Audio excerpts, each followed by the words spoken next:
बनिया बनिया जो है रात दिन पूजा करते थे। आजकल पढ़े लिखे लोग बोलते हैं ना कर्म ही पूजा है, कर्म ही पूजा है। जब तक कि वो मरने लायक ना हो तब तक कि वो मृत्युंजय कराता ही नहीं।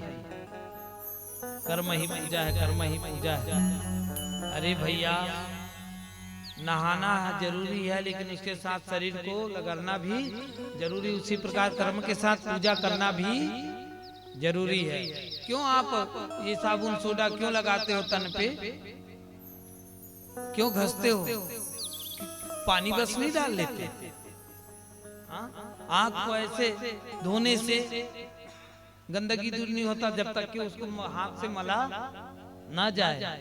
बाल में ऐसे पानी डालोगे तो बाल भीगने वाला नहीं है अच्छे से जब तक कि उसको घर्षणा ना जाए। उसी प्रकार कर्म के साथ अगर पूजा नहीं होगा, पूजन मतलब घर्षण, तब तक कि जीवन में उत्तम फल प्राप्त होता नहीं। लेकिन ये बनिया कर्म ही पूजा है बोल के दिन रात मिठाई ही बेचा करते थे, सामान ही बेचा करते थे। व्यवसायी व्यापारी सेठ जी कभी मंदिर नहीं गए, इनके पड़ोसी रोज मंदिर जाते थे। एक दिन प्रसाद दिया, दो भैया देखा मेरा कर्म कितना अच्छा है, प्रसाद चल के आ रहा है। देखा मेरा कर्म कितना अच्छा है कि प्रसाद चल के दुकान तक के आ रहा है। तो पड़ोसी ने कहा सेठ जी कभी चलकर मंदिर भी चल दिया करो, अब चौथापन आ गया है। उन्होंने कहा ठीक है कब जाना है बताना, एक दिन चला जाऊंगा, जैसे भगवान के ऊपर में उपकार कर रहा है। बोले हाँ चलेंगे, शनिवार को चलेंगे। शनिवार के दिन हनुमान मंदिर बहुत भीड़ था। एक बार ऐसे खोलते थे, एक बार बंद करते थे, हाथ में रखे थे सिक्का। बार बार खोलने से उसमें पसीना आ गया। क्या आ गया?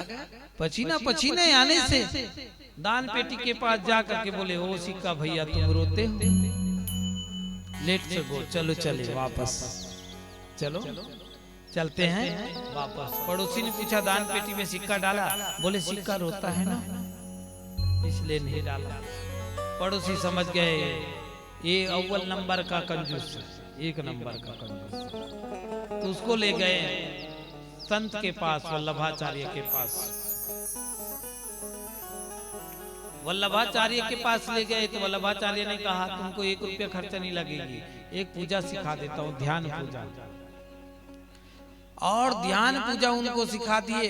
कहे सुबह उठना, सोचना गंगा स्नान कर रहा हूँ, गंगा से पानी लाया, पास में गोपाल जी की मूर्ति है उसको स्नान कराए, चंदन लगाए, बंदा लगाए, कुमकुम लगाए, तुलसी पत्र चढ़ाए और भोग लगाए। भोग लगा करके थोड़ा सा चीनी डाल करके, शक्कर डाल करके दूध भगवान को पिलाना और भगवान पिएंगे। रोज ऐसे पिलाना शुरू किए। 5 साल बीत गए, 6 साल बीत गए, समाधि। अब तो 5-5 घंटा ध्यान लगाता है क्योंकि 1 रुपया लगना तो नहीं है। एक दिन दूध में शक्कर ज्यादा गिर गए, भर भर भर भर। अब शक्कर को निकालना शुरू कर दिए। शक्कर को जब निकालना शुरू किए तो हुआ क्या पता है? भगवान पकड़ लिए हाथ को प्रकट होकर के। अरे भैया ये अच्छो खासो चंद्र शक्कर नहीं है, यह शक्कर जो है तो तुम्हारी चिंतन का है। तो बोलने लगे तुम ज्यादा शक्कर पसंद करते हो क्या? आपको ज्यादा शक्कर पसंद था तो मैं पहले ही डाल दिया रहता ज्यादा शक्कर, मेरा कल्याण हो जाता।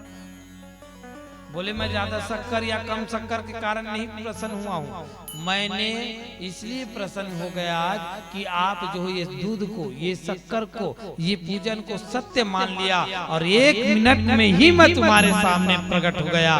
क्योंकि मुझे सत्य नारायण कहते हैं, सत्य ही मेरा स्वरूप है, काल्पनिक मेरा स्वरूप नहीं है।